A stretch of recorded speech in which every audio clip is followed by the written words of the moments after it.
The Danube River, 101 AD. Along this vast frontier, Emperor Trajan was preparing one of the most ambitious military campaigns of his reign. Nearly 100,000 Roman troops stood ready to cross into Dacia, a mountainous kingdom that had become one of Rome's most dangerous enemies. To an outside observer, the outcome might have seemed inevitable. Rome possessed enormous resources, disciplined legions, experienced commanders, and a military system refined through generations of conquest. But this invasion was not simply about expanding the empire. For Rome, Dacia represented an old humiliation that had never truly healed. Roughly 15 years earlier, Dacian warriors had inflicted devastating defeats on Roman forces in the region. Roman commanders were killed, entire formations were destroyed, and, most painfully of all, the Dacians captured a legion's sacred eagle. To Roman soldiers, the eagle was far more than a military standard. It embodied the honor and identity of the legion itself. Losing one was a disgrace that could haunt Rome for years. The humiliation became even worse under Emperor Domitian. Unable to secure a decisive victory, he eventually reached an agreement with King Decebalus and provided Dacia with annual payments in exchange for peace. To Decebalus, it was a remarkable achievement. A relatively small kingdom had forced the most powerful empire in the region to pay for stability. Then Trajan became emperor. Unlike rulers shaped primarily by palace politics, Trajan had built his reputation as a soldier. He understood frontier warfare, discipline, and the importance of logistics. The arrangement with Dacia was therefore more than an inconvenience. It was a reminder that Rome had been forced to compromise. There was also another prize beyond the Danube: Dacia's mineral wealth, especially the gold associated with the Carpathian region. Trajan was now preparing to settle the matter by force. Across the river, Decebalus understood exactly what was coming. He could not match Rome soldier for soldier. So instead of trying to stop the Roman war machine in open battle, he prepared to turn the mountains, fortresses, weapons, and terrain of Dacia itself into a trap. Rome was bringing an army. Decebalus was preparing an entire kingdom to make that army bleed. Decebalus turns Dacia into a death trap. Decebalus knew exactly what he was facing. Rome could field more soldiers, replace losses more easily, and support its armies with resources that Dacia could never hope to match. If he marched into an open field and tried to defeat Trajan legion against legion, the war might be over before it truly began. So the Dacian king chose a different kind of battlefield. He would make Rome fight the land itself. Across the Carpathian region, mountain passes offered narrow approaches where large Roman formations could be compressed and slowed. Fortresses were strengthened, defensive positions prepared, and supplies stockpiled deeper inside territory that would become increasingly difficult for an invading army to penetrate. Every mile Trajan advanced would stretch his supply lines farther from the Danube. But Decebalus possessed another advantage Roman soldiers would soon learn to fear: the falx. In its most dangerous form, this was a long, curved weapon wielded with both hands. Instead of striking directly against the face of a Roman shield, a Dacian warrior could swing the blade in a powerful downward arc, reaching over the shield toward the head, neck, or shoulder of the legionary behind it. That made the falx particularly threatening to Rome's famous defensive formations. The shield wall had protected Roman soldiers against countless enemies, but it was not designed specifically to stop a heavy curved blade descending from above. Decebalus understood that weapons alone would not defeat an empire. His broader strategy was attrition. If necessary, settlements in Rome's path could be abandoned. Grain and supplies could be destroyed before the invaders reached them. Wells could be denied to the enemy, while Dacian forces withdrew toward harsher and more defensible terrain. He did not need to destroy Trajan's entire army in one spectacular battle. he needed to make every Roman advance painful, slow, and expensive. If enough soldiers died, if enough supplies disappeared, and if the mountains consumed enough Roman time and resources, perhaps Trajan would eventually decide that conquering Dacia was not worth the price. But Decebalus was about to discover why Rome had conquered so much of the ancient world. Trajan was not bringing soldiers alone. Behind the legions came the engineers, builders, roads, bridges, and supply system of an empire. Rome brings a mobile civilization to war. And that was the problem Decebalus was about to face. When Rome went to war, it did not simply send thousands of men carrying swords and shields. Behind Trajan's legions came surveyors, carpenters, engineers, transport units, and the logistical organization needed to keep an enormous army moving through hostile territory. It was almost a mobile civilization advancing toward the Dacian heartland. As Roman columns pushed forward, surveyors examined the landscape and identified routes for men, animals, and supply wagons. Forests could be cleared. Roads could be improved or constructed behind the advancing troops. Supply depots were established at carefully chosen intervals, allowing food, weapons, equipment, and other necessities to follow the army deeper into enemy territory. Decebalus had hoped that geography would slow Rome down. Instead, Roman engineers began reshaping geography. The first great demonstration came at the Danube. For generations, the wide, fast-moving river had served as one of Dacia's most valuable natural defenses. Moving a massive army across it without preparation would have been extraordinarily dangerous. But Trajan's engineers did not need the river to become easier. They simply needed to build a way across it. Hundreds of boats were positioned side by side and secured together. Wooden planks were laid across them, creating a pontoon bridge capable of carrying Roman troops over the water. Then the legions began to cross. Thousands of soldiers marched in disciplined formations across the Danube, followed by the support system required to sustain the invasion. For Decebalus, the message was unmistakable. A natural barrier that had protected Dacia for generations had suddenly become a Roman road. He responded with harsher measures. Settlements in the lowlands were abandoned or burned before Roman forces could exploit them. Wells were poisoned, supplies denied, and communities withdrew toward the mountains. The war was becoming exactly what Decebalus wanted, a struggle in which Rome would have to fight for every mile. Yet Trajan's advance continued. The Romans built roads, protected their supply routes, and pushed steadily toward the interior. And ahead of them stood the gateway to the Dacian heartland, a narrow mountain pass, where Decebalus would finally test whether Roman engineering could protect Roman soldiers from Dacian steel. Its name was Tapae. The bloodbath at Tapae. Tapae was where Decebalus intended to make the Romans pay.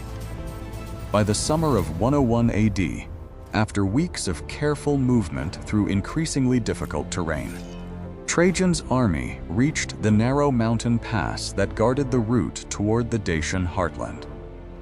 Whoever controlled this gateway controlled the path deeper into the kingdom.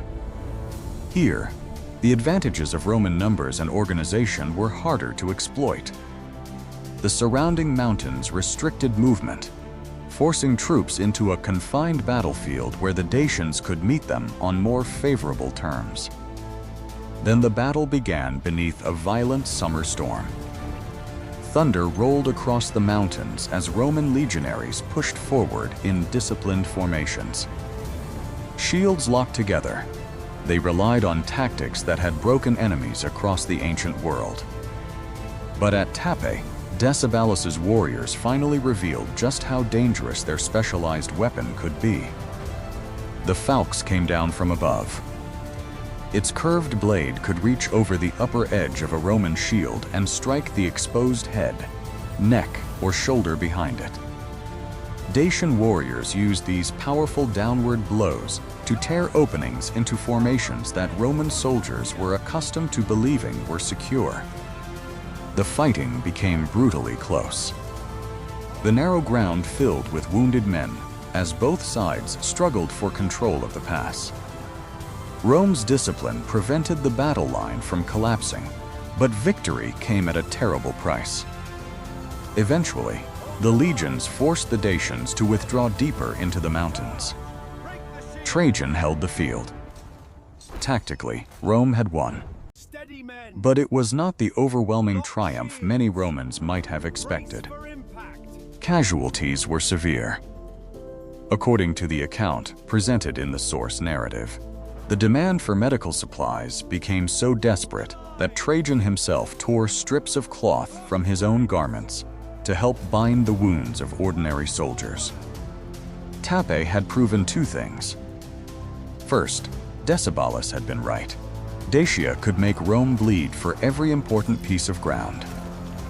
Second, the Romans now understood the threat posed by the Falx.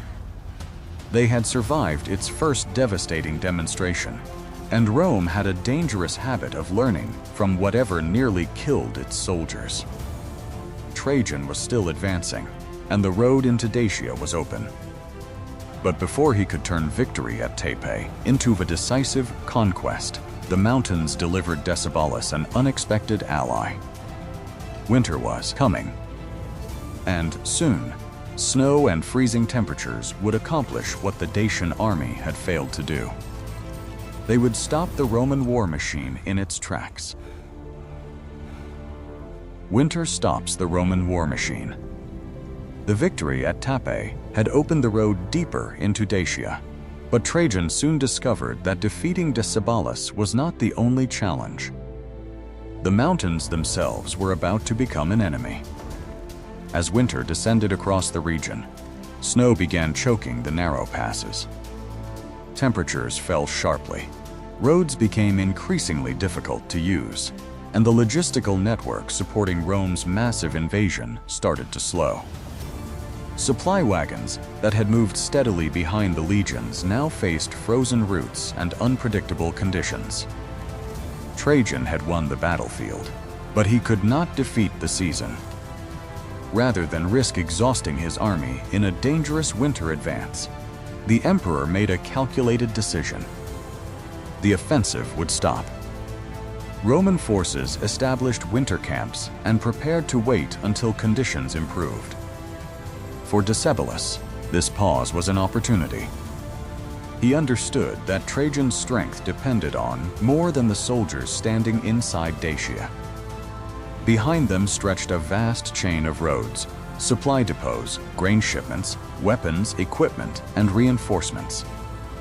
If that logistical lifeline could be broken, Rome's enormous army might become a burden rather than an advantage. So Decebalus abandoned the idea of simply waiting for spring. He formed an alliance with the Roxolani, a formidable nomadic people known for heavily armored cavalry. Together, they prepared a counterattack aimed not at Trajan's strongest positions, but at Rome's vulnerable rear in Moesia, where garrisons had been weakened to support the invasion of Dacia. The plan was extraordinarily dangerous. Instead of crossing the Danube by bridge or boat, the Dacian and Roxolani forces would attempt to move across its frozen winter surface. Once inside Roman territory, their objective was clear: attack the supply depots, disrupt grain shipments, destroy equipment caches, and sever the logistical system keeping Trajan's army alive. If the plan succeeded, Decebalus would not need to defeat the Roman legions in the mountains. He could starve their campaign from behind. While Rome waited for spring, convinced that winter had temporarily frozen the war, Decebalus was preparing his boldest move yet. And this time, the attack would come from the direction the Romans least expected. While Trajan's legions waited in their winter camps, Decebalus put his gamble into motion. Dacian warriors and their Roxolani allies crossed the frozen Danube and struck into Moesia, where Roman defenses had been weakened by the main invasion. The attack came at the worst possible moment for Rome. Garrisons were thin, supply depots were vulnerable, and few Roman commanders expected a major enemy offensive in the dead of winter. For a brief but dangerous moment, Decebalus's strategy appeared to be working. Roman rear areas were thrown into confusion. Supply infrastructure came under threat, and reports of the unexpected offensive raced toward Trajan's headquarters. The Dacian king was no longer trying to defeat the Roman army directly. He was attacking the system that allowed that army to remain in the field. If the depots were destroyed and the flow of grain and equipment was interrupted, Trajan's forces deep inside hostile territory could face a serious logistical crisis. But Trajan did not panic. Moving reinforcements overland through snow-covered terrain would take too long. By the time Roman troops arrived, Decebalus might already have inflicted enough damage to cripple the campaign. So Trajan turned to the Danube itself. The Roman river fleet was already operating along the frontier. Instead of forcing his soldiers to march for weeks through winter conditions, Trajan loaded experienced troops onto vessels and sent them rapidly downstream toward the threatened region. It was a decisive use of infrastructure. The same river that had once protected Dacia from Roman invasion now allowed Rome to move soldiers faster than Decebalus had anticipated. The Dacian Roxolani force had expected time to burn depots, disrupt supplies, and withdraw before Rome could concentrate a major response. That advantage was disappearing. As Roman troops converged on Moesia by river, Decebalus' bold winter offensive was about to face the army it had been designed to avoid. The two forces were moving toward a brutal confrontation at Adamclisi. There, Decebalus would discover something even more dangerous than Rome's ability to move armies quickly.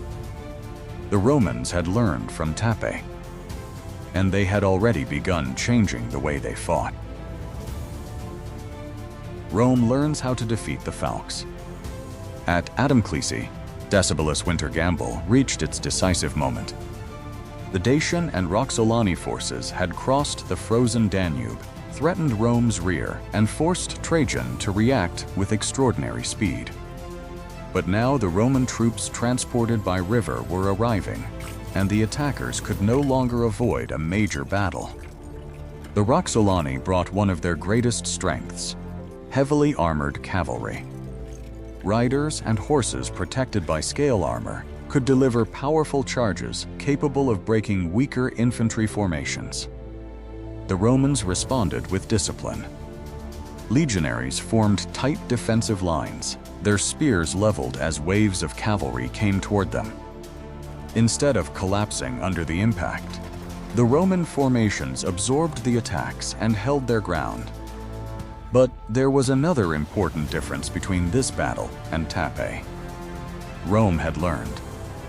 At Tapae, the Dacian Falx had caused horrific wounds by striking downward over Roman shields. Now, according to the source narrative, Roman helmets used at Adamclisi had been reinforced with metal crossbars across the crown. It was a relatively simple modification, but one designed specifically to reduce the danger of the Falx's devastating overhead blow. That small change revealed one of Rome's greatest military advantages. The empire did not simply endure battlefield problems. It studied them, adapted, and returned with solutions. As the fighting continued, the Dacian Roxolani offensive began to lose momentum.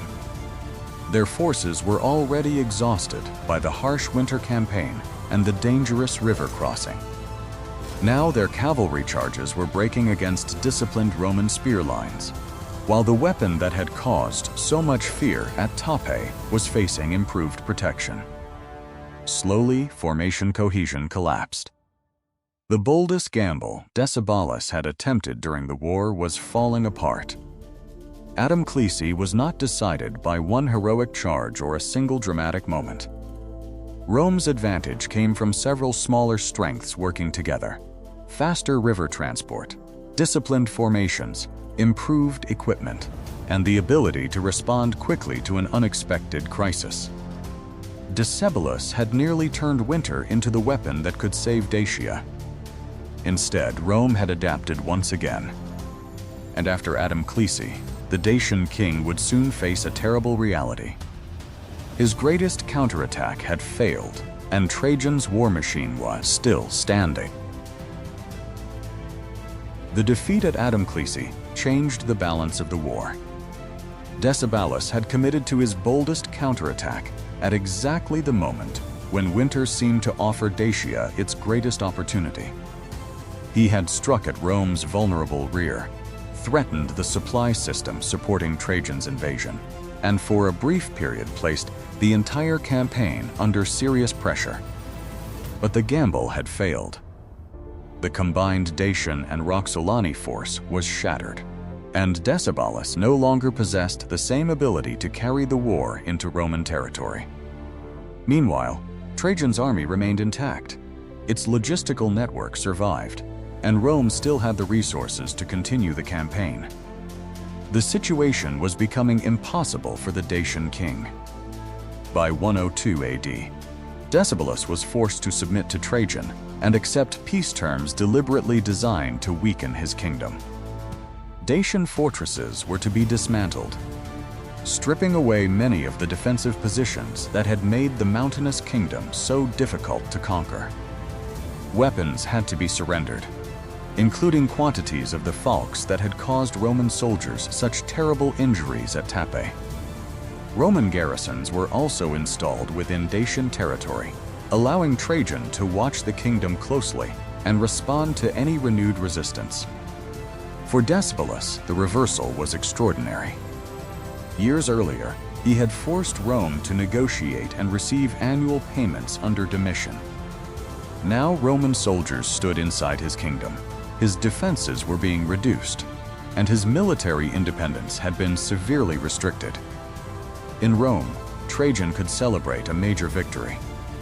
Yet the First Dacian War had not completely solved the problem. Dacia had been defeated, but it had not yet been fully absorbed into the Roman Empire. Decebalus remained king, and beneath the formal submission, his determination to resist had not disappeared. The Treaty of 102 AD, therefore, created an uneasy peace rather than a permanent settlement. Trajan had demonstrated that Rome could survive Dacia's mountains, the Falx, a brutal winter, and a surprise attack against its rear. But the campaign had also revealed something larger about Roman power. Rome had not won because every battle was easy. Tapae had been bloody. The winter offensive had been dangerous. Decebalus had repeatedly found ways to threaten a much larger enemy. Rome won because every time the Dacians created a new problem, the empire found a way to overcome it. 0.75s, and that ability would become the central lesson of the entire war. Why Rome won? By the end of the First Dacian War, the reason for Rome's victory was becoming clear. It was tempting to explain the outcome simply through numbers. Trajan commanded a larger army and possessed the resources of a vast empire. But Decebalus had already shown that numbers alone did not guarantee an easy Roman victory. At Tapae, Dacian warriors inflicted severe casualties. During the winter offensive, Decebalus came dangerously close to disrupting the logistical system supporting Trajan's campaign. The decisive difference was Rome's ability to solve problems. When the Danube stood between the legions and Dacia, Roman engineers turned boats into a bridge and transformed the river from a defensive barrier into a route of invasion. When difficult terrain threatened to slow the advance, Rome built roads, mapped mountain passes, and established supply depots so the army could continue operating deep inside hostile territory. When the Falx exposed a weakness in Roman protection at Tapae, the Romans adapted their equipment. Reinforced helmets helped reduce the danger of the devastating downward strikes that had caused so much damage earlier in the campaign. And when Decebalus launched his unexpected winter attack into Mysia, Trajan did not rely on slow overland reinforcements. He used the Danube fleet to move troops rapidly toward the crisis. Again and again, Decebalus created problems that could have stopped a less organized enemy. Again and again, Rome adapted. That was the deeper strength of the Roman war machine. Its power did not come only from the courage of individual legionaries. It came from engineering, logistics, discipline, infrastructure, and an administrative system capable of sustaining war over long distances. Decebalus was a dangerous opponent precisely because he understood Rome's vulnerabilities. He used mountains, weather, surprise, scorched-earth tactics, and specialized weapons to exploit them. But his greatest strategies needed to keep working. Rome only needed to solve each problem once. The First Dacian War therefore became more than a contest between two armies. It was a struggle between tactical improvisation and an imperial system built to absorb shocks, learn from failure, and keep advancing. Decebalus had survived. But the conflict was not truly over. And when Trajan returned, Rome would make sure it never had to fight the same war again. This war is not over. The Treaty of 102 AD ended the First Dacian War, but it did not end the struggle between Trajan and Decebalus.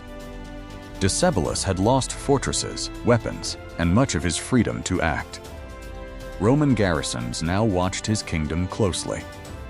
Yet submission had not destroyed his pride or his determination to resist. Over the next 3 years, the Dacian king quietly began rebuilding wherever Roman oversight left him room. He recruited new fighters, restored what defenses he could, and waited for another opportunity. It would not be enough. Rome had no intention of allowing Dacia to become the same threat again. When war returned, Trajan would come back with an even greater demonstration of Roman engineering. This time, he would not depend only on temporary pontoon bridges. A monumental permanent bridge would be constructed across the Danube, ensuring that Roman armies could cross the frontier on a scale never seen before. The Second Dacian War would become Decebalus' final struggle. When it ended, independent Dacia would disappear, and its territory would be absorbed into the Roman Empire. The conquest would later be immortalized on Trajan's column, where scenes of marching soldiers, fortifications, river crossings, and warfare were carved into stone. But the First Dacian War had already revealed the secret behind Rome's victory. Dacia had courage. Decebalus had tactical brilliance. His warriors had the Falx, the mountains, winter, and surprise. Rome had something even more difficult to defeat, a military system capable of learning, adapting, rebuilding, and returning stronger. So what do you think was the decisive factor in Trajan's victory? Roman legions, engineering, or logistics? Share your answer in the comments. And if you enjoyed this journey into one of ancient Rome's most dangerous wars, like the video, subscribe to the channel, and join us for the next story from the ancient world.